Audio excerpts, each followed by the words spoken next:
Super Mario 3D All-Stars. If you look it up in the dictionary, the definition will be Nintendo being Nintendo, and if you look it up in the thesaurus, you'll also find capitalism and really, really fucking retarded. You know what these games are. I know what these games are. I played all of them minus Sunshine, so why even bother with this collection? If I wanted to, I could play Sunshine for free, if you know what I'm saying. No new levels, no shiny new graphics, no new characters, no new anything. If you think about it, it's a downgrade in some aspects. The previous versions of 64 had minigames, Wario's fat, juicy ass, the backwards long jump, and most importantly, Mario still said "So long, gay Bowser," so it's a tragedy, honestly.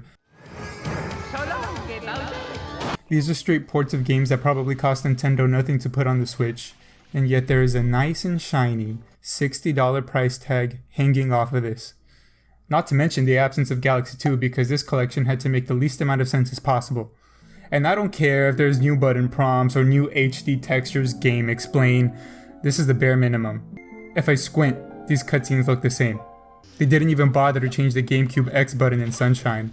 From a value perspective, this thing is teetering on the edge of trash. In comparison, the Crash N. Sane trilogy also offers 3 games, except they're on a new engine. Oh, and it's also $40. Ain't that something? Oh, and guess what? The N. Sane trilogy is 3 years old, and you can still buy it. That might sound like a stupid thing to have over 3D All-Stars, and that's because it is. Like a late-stage abortion, Nintendo is giving this game 6 months to live before they pull the plug on its ass. Why? Why can't you just leave it alone, bro? In an attempt to make something collectible, you're really just pissing off a lot of people. It's FOMO, it's greed, it's dumb. I was once that kid who had to wait for Christmas or a birthday to ever get something as expensive as a $60 game. If you're little Timmy and don't celebrate Christmas, you might just be boned. Usually when things are limited runs, it's because it's unique or made out of something valuable that's hard to come across. This 3-port, mass-produced, quarter-hearted collection isn't made out of Ariana Grande, so I see no reason for it to just leave this earth so early. A phrase I heard one day that really stuck with me was, "Don't play hard to get if you're hard to want." And right now, 3D All-Stars is being Becky who you dated in middle school with a new hairdo.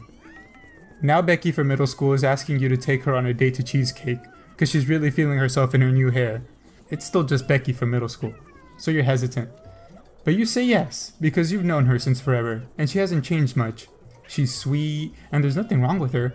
You had a good time and all, but at the end of the day, you're really thinking, this girl was really only worth the number 5 from Chick-fil-A. 3D All-Stars is my Becky. These games are all familiar, and it's making me remember the old love I had for them. Even though I moved on to other ones, these games are still at the top of the tier list for me. 64 was my favorite to replay, probably because it was the one I had gone the longest without playing. It made me give a gay-ass smile when a familiar song came on, and I appreciated how tight the controls were for such an early 3D game. Also, oddly enough, I like the way this game looks the most. Mario looks kinda cute in his polygonal blocky form. The small worlds are still fun to explore, and it feels lengthy if you want to do everything. 64 is the classic of all classics, and this thing is probably gonna hold up for the next 100 years. I didn't like Sunshine as much as I thought I would. Mario controlled in a way that was just a bit off to make me annoyed, almost as if he was slippery and floaty. I felt like I would jump too late, do unintended side somersaults. Sometimes the camera would turn, other times it wouldn't. Some of the levels don't have cohesion or are just plain irritating. Like these small portions where Mario doesn't have FLUDD, it's as if the developers didn't know where to put these, so they're just thrown in randomly apart from the main levels. Aside from that, the settings for the levels are actually pretty cool. There's a theme park, a beach, a shipyard, resort, all relating to the isle you're on. You can actually see parts of other levels when you're playing, and that's pretty cool. Sunshine also offers some of the best voice acting I've ever heard, up there with Sonic Adventure. What's this icky paint-like goop? It's moving! You pest! Stop following us! Mario! How dare you disturb my family vacation?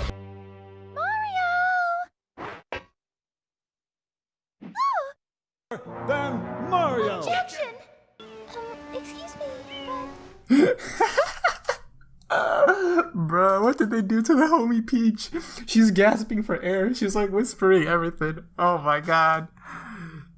If I knew they were gonna do her like that, I probably could have just voiced Peach for them. Nintendo, hit me up. Hire me.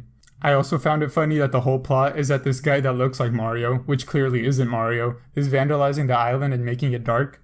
So Mario gets thrown in court as the prime suspect, where he's found guilty of committing the crimes. And his penance for being a naughty, naughty boy is to clean up all the graffiti and restore the light to the island. And the whole time, my man is just like, you don't give a fuck, dude.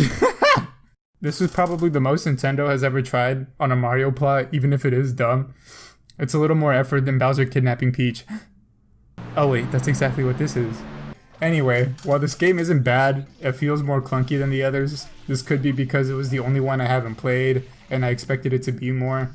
It's also sandwiched between two of the greatest games ever made, so it was probably a lot to live up to, and it just didn't meet my expectations. In Galaxy, I don't have anything else to add. Everyone knows this game is a masterpiece. It will change your life. This is the game you think of when you play other platformers, so you say, yeah, it's good, but it wasn't as good as Galaxy. And the only thing that could top Galaxy and Galaxy 2 would probably be Galaxy 3. So Nintendo, please make that. I guess the only new thing worth mentioning is the worst control you have with the pointer. That's because the Switch's motion controls are less accurate than the Wii's, so it'll lose its anchor point often. You can hit a button to readjust it though, so it isn't too big a deal, it's just a minor annoyance. There are soundtrack players for all three games for the 0.2 people that care. You can only play or stop the music. I say stop and not pause, because if you try to resume playing it, the song starts right back at the start. I guess Nintendo doesn't listen to music any other way. Maybe they're just so hardcore that you either listen to the whole song or you don't listen to it at all. Spotify, SoundCloud, any music streaming service ever? Have you heard of those at all, Nintendo? The soundtrack player is a last-ditch effort to hide the robbery they are pulling on people with this game, and they couldn't even do that right. So what do I even rate this game on? Truth is, I don't know. The work was already done for Nintendo in this collection. They just had to bundle the games together, hit the enhance button a couple times, and give you a box to sell it. These games are all great games. They're an example of when games were made in a better time. A lengthy story, no DLC, no microtransactions, no pussy shit easy mode, you just played Mario. My issue is, this was supposed to be Jesus Christ, the Lord, and the Holy Ghost, and instead, it's Mario 3D All-Stars. 64 and Sunshine still run at 30 frames, which dips so often in Sunshine for some unimaginable reason. There's no new content, the upscaled resolution is the bare minimum they could have done, there's a time limit to buy this game, the music player sucks, there's no Galaxy 2, and this game is $60. At the end of this, there's a big but, and I ain't talking about Wario's. This 35th Mario Anniversary Collection doesn't live up to what it was supposed to be. But if you can forget you paid $60 for this lazy amalgamation, and forgive it for not living up to what it wasn't trying to be, just like how most of our products are made in Chinese sweatshops, you can start feeling less guilty and start being happy with what's in front of you. I'm gonna give it a 6.5 and maybe a 7 if you haven't played these, but that's it, that's the max. Alright, peace out.